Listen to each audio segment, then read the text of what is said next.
کہ سورج بہت قریب آ جائے گا اس دن میدان حشر میں، اور لوگ پسینے میں شرابور ہوں گے. بلکہ وہ ایک لینتھ بھی بتائی اللہ کے نبی صلی اللہ علیہ وسلم نے کہ سورج تقریباً میرے خیال 2 گز کا فاصلہ ہوگا یا جو بھی ہے وہ بہتر. جی. تو انہوں نے سوال کیا کہ سر آج سورج اتنا قریب آ جائے تو ہیومینٹی زندہ ہی نہیں رہ سکتی، تو یہ کیسے جو ہے نا وہ پاسبل ہے؟ پھر پل صراط کے بارے میں آتا ہے کہ وہ مطلب تلوار کی طرح نوکیلا اور باریک ہے، بہت باریک ہے. تو وہ جب ویژولائز کرتے ہیں تو وہ سوالات کرتے ہیں.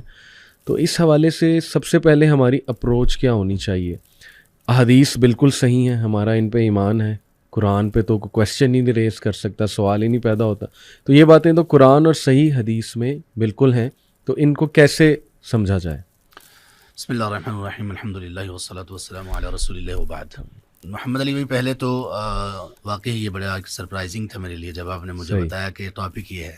پوڈ کاسٹ کا یہ ٹاپک ہونا، یہ میرا خیال ہے کہ انشاءاللہ ایک نئی ایک چیز ہے جو آپ نے ہی جاری کی اور آگے انشاءاللہ جاری رہے، خاص طور پر جہاں آڈینس یوتھ ہو، جہاں آڈینس وہ لوگ ہوں جو خاص طور پر ان ٹاپکس کو کم سنتے ہیں. ویسے یہ ٹاپکس جو مساجد سے متعلق لوگ ہیں جی وہ بھی کم سنتے ہیں. صحیح. تو وہ لوگ جو تھوڑا سا نسبتاً یونیورسٹیز میں ہیں یا اسکولز میں ہیں، تو ان کا تو معاملہ تھوڑا سا اور دور ہوتا ہے. صحیح. تو یہ الحمدللہ سرپرائزنگ بھی تھا اور بہت ہی زیادہ میرے لیے خوشی کا بھی باعث تھا. جزاک اللہ. دوسرے نمبر پر یہ ہے کہ اسٹوڈنٹس کی یہ جو سوالات ہیں ویلڈ سوالات ہیں، اور سوالات یہ تو اٹھیں گے ہی، اس لیے اٹھیں گے کہ ان کے متعلق جو اسلام کی تعلیمات ہیں وہ سامنے رکھی ہی نہیں گئیں، سیکھی نہیں گئیں، سکھائی نہیں گئیں. اس میں کون کس کا کیا قصور ہے، کتنا ہے، یہ بات کی بات ہے.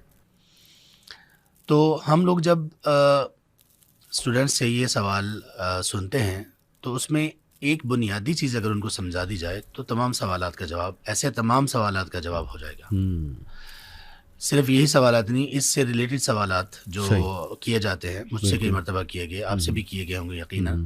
قبر کے متعلق، قبر میں سوال جواب کے لیے میت کو اٹھانا، پھر قبر کا وسیع ہو جانا، پھر قبر کا اتنا تنگ ہونا کہ وہ ایک دوسری پسلیاں ایک دوسرے میں گھس جائیں. تو وہ چونکہ ظاہر کی آنکھ سے وہ دیکھ نہیں سکتے تو وہ کہتے ہیں قبر تو اپنی جگہ پر ہے. تو ان سب کا یہ ہے کہ جو رولز ہیں نا اس دنیا کے اور جو آخرہ کے ہیں سب مختلف ہیں، ٹوٹلی مختلف ہیں. صحیح. اب یہ دیکھ لیجئے کہ انسان کو جب زندگی ملتی ہے، جب انسان کو ہم کہتے ہیں کہ انسان ہے، اس میں ایک زندگی ہے، وہ اس وقت ہوتے جب وہ رحم مادر میں 4 ماہ گزار چکا ہوتا ہے. بالکل. اس کے بعد اس میں روح پھونک دی جاتی ہے. روح پھونکنے کے بعد وہ ایک زندہ جان ہوتا ہے. بالکل. اور یہ میڈیکل اس میں کسی کا کوئی اختلاف نہیں، نہ میڈیکل کا کوئی اختلاف ہے، نہ کسی ٹیکنالوجی کے ذریعے سے اس کو معلوم کیا جا سکتا ہے. اس کو عام چل رہی ہے ایک بات. اب وہاں کے جو رولز ہیں انسان کی زندگی کے، وہ انسان کے ڈیلیور ہونے کے بعد کے نہیں ہیں، مختلف ہیں. بالکل صحیح. اور اتنے مختلف ہیں کہ کوئی جیسے اگر کوئی سوال کرے کہ ایک بند ایک جگہ پہ ایک سبحان اللہ ووم میں کیسے ایک بچہ رہ سکتا ہے، 3 اس کے اوپر کورز ہیں، سبحان اللہ، 3 غلاف کے اندر ایک بچہ کیسے رہ سکتا ہے، وہ سانس کیسے لے گا؟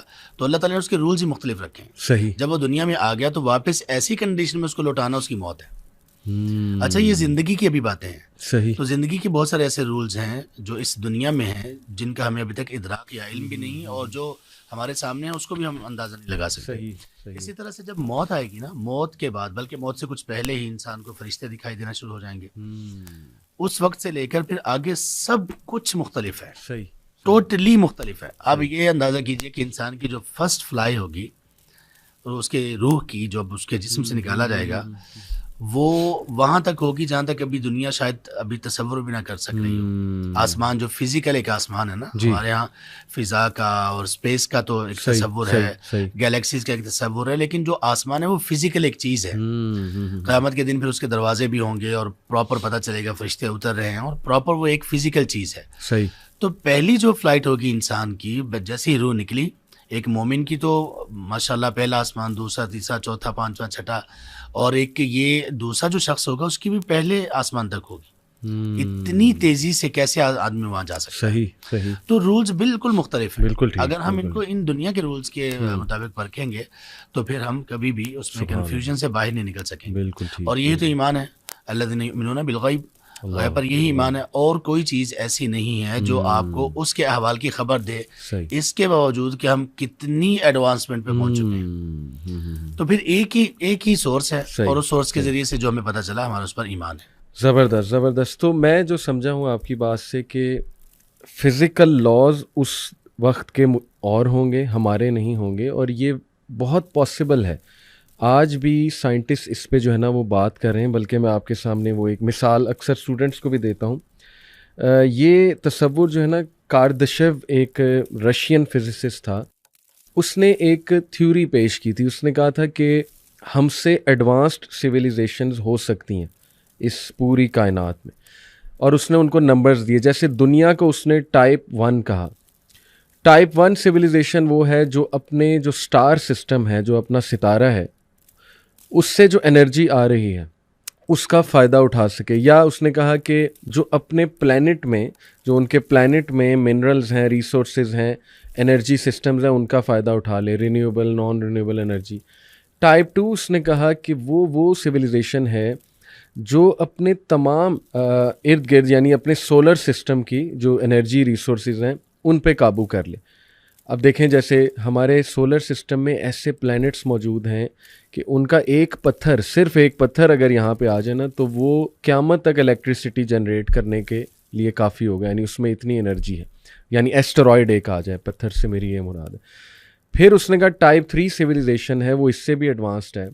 وہ ہے جو اپنے گلیکسی کہکشاں جو پوری ہے، گلیکٹیکل سسٹم کی ریسورسز کا استعمال کر لے سم ہاؤ۔ اور اس کو اس نے کہا کہ یہ لوگ امورٹل ہوں گے، یہ مریں گے نہیں، کیونکہ ان کے پاس ہر بیماری کا بھی علاج ہوگا، ینگ ہونے کا بھی طریقہ ہوگا۔ اب یہ اس نے ایک تھیوری پیش کی، اس پہ بہت سی پھر وہ گوروں نے موویز بنائیں اس کو فینٹسائز کر کے جو بھی۔ تو میں بچوں سے کہتا ہوں کہ دیکھو اس کی پاسبلٹیز پہ تو آج سائنٹسٹ بھی بات کر رہے ہیں کہ ہاں ہمارے فزیکل لاز کے علاوہ اور بھی فزیکل لاز ہو سکتے ہیں جو ابھی تک ہم پہ جو ہے عیاں ہی نہیں ہوئے۔ تو جزاک اللہ، آپ نے بہت خوبصورت اور بڑے کم الفاظ میں آپ نے بیان کر دیا۔ چلیں یہ مسئلہ تو حل ہوا، اب ہمیں سمجھ جانا چاہیے کہ دوسری بات کہ اللہ ہر چیز پہ قادر ہے، اللہ جس طرح کے لاز چاہے بنا دے گا، ہمیں اس پہ کویسچن نہیں کرنا چاہیے۔ شیخ یہ سب منظر سٹارٹ کیسے ہوگا؟ یعنی میرا جو نالج ہے کہ 2 سور پھونکے جائیں گے، پہلا سور جو پھونکا جائے گا اس پر کیا ہوگا، دوسرا سور جو پھونکا جائے گا اس پر کیا ہوگا، یہ ذرا میں آپ سے جاننا چاہ رہا ہوں کہ اس کے بارے میں رہنمائی فرمائیں۔ اس سے پہلے کہ اس پہ ہم بات شروع کریں، ایک بات ابتدائی طور پر کرنا چاہوں گا جس کے سننے کے بعد امید ہے کہ سب لوگ اس پوڈ کاسٹ کو اور بہت ہی غور سے سنیں گے۔ ٹھیک ہے۔ کبھی کبھی ایسا ہوتا ہے کہ ہم کچھ چیزیں ایسی کرتے ہیں جو ہمارے نزدیک ایک امپورٹنس رکھتی ہیں، لیکن وہ اتنی امپورٹنٹ ہوتی ہیں ہمیں بھی معلوم نہیں ہوتا۔ آپ نے یقیناً ایک جو اللہ تعالیٰ نے آپ کو ایک علم سے نوازا ہے، آپ نے اس کے مطابق، پھر آپ کو جو کویسچنس کیے گئے اس کے مطابق آپ نے اس ٹاپک کو آپ نے چوز کیا، لیکن کچھ باتیں میں ایڈ کرتا ہوں شاید اس سے اور زیادہ امپورٹنس اس کی واضح ہو جائے۔ صحیح۔ وہ یہ ہے کہ اللہ تعالیٰ نے ایمان اور اسلام جو ہمارے لیے ایک شریعت اس کو بنایا اور ایک کوڈ آف لائف بنایا، اس میں ایک ایمان والے شخص کو، مرد ہو یا خاتون، اس کو بیلنس کیسے رکھا گیا بھلا؟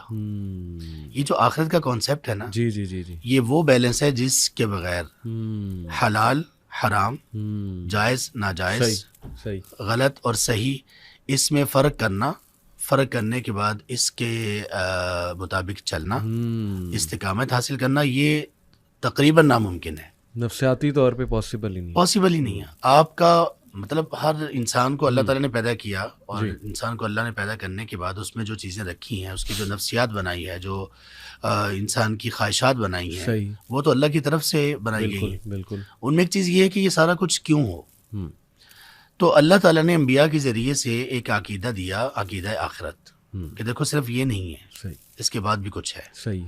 اور وہ جب تک انسان کی نظر میں رہتا ہے تب تک انسان اس دنیا میں بہت اچھا رہتا ہے۔ اصل میں اس دنیا میں لوگوں کے اچھا ہونے کے جو درجات ہیں نا، صحیح ہے، اس کا تعلق ہے ہی اس عقیدہ کی پختگی کے ساتھ ہے. صحیح.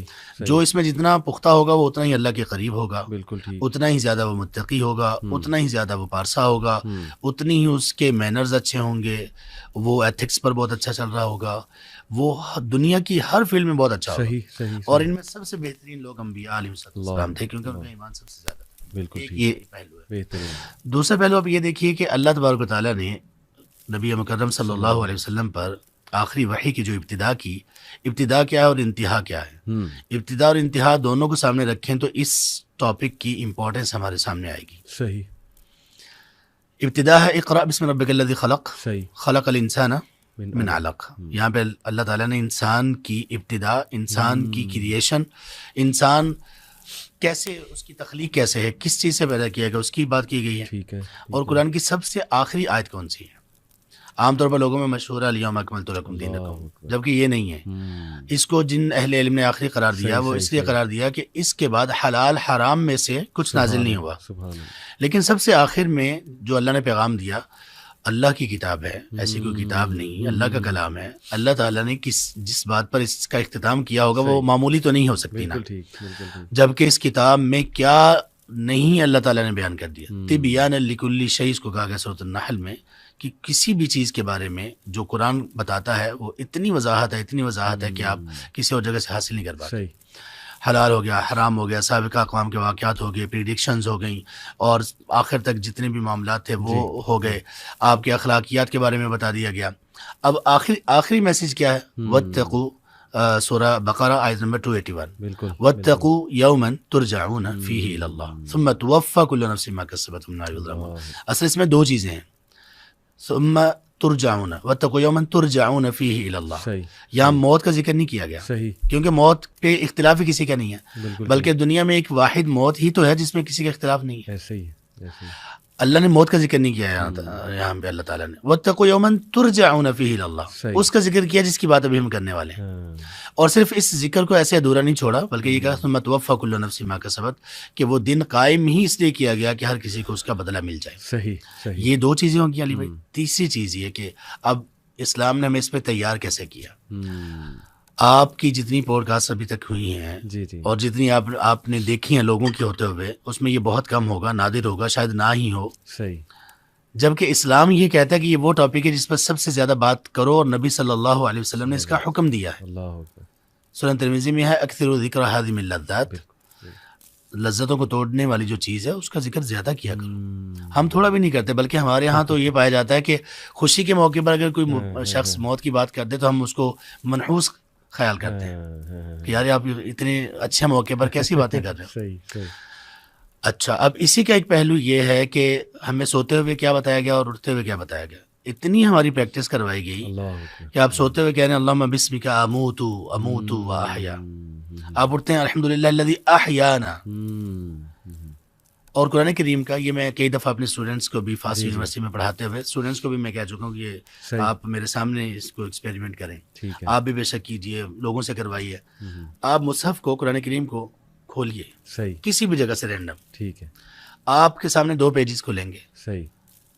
یہ بہت کم ہوگا اور شاید نہ ہو کہ جو 2 پیجز کھلیں ان میں یا تو واضح طور پر یا اشارتاً آخرت کی طرف آپ کی توجہ نہ دلائی گئی ہو. آپ دیکھیے بات چل رہی ہوگی سابقہ اقوام کی، بات چل رہی ہوگی حلال حرام کی، اخلاق کی، اور اللہ تبارک و تعالیٰ کیا کہیں گے؟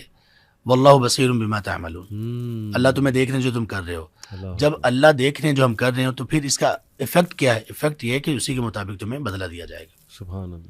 وَإِلَى اللَّهِ الْمَصِيرُ. بالکل. وَإِلَى اللَّهِ تُرْجَعُ الْأُمُورُ. بالکل صحیح. یعنی آپ ہر پیج پر آپ کو کوئی نہ کوئی اس کی نشاندہی ملے گی. تو اس اعتبار سے یہ اتنا اہم ٹاپک ہے، سبحان اللہ، اتنا اہم ٹاپک ہے کہ اس پر بات کی جائے.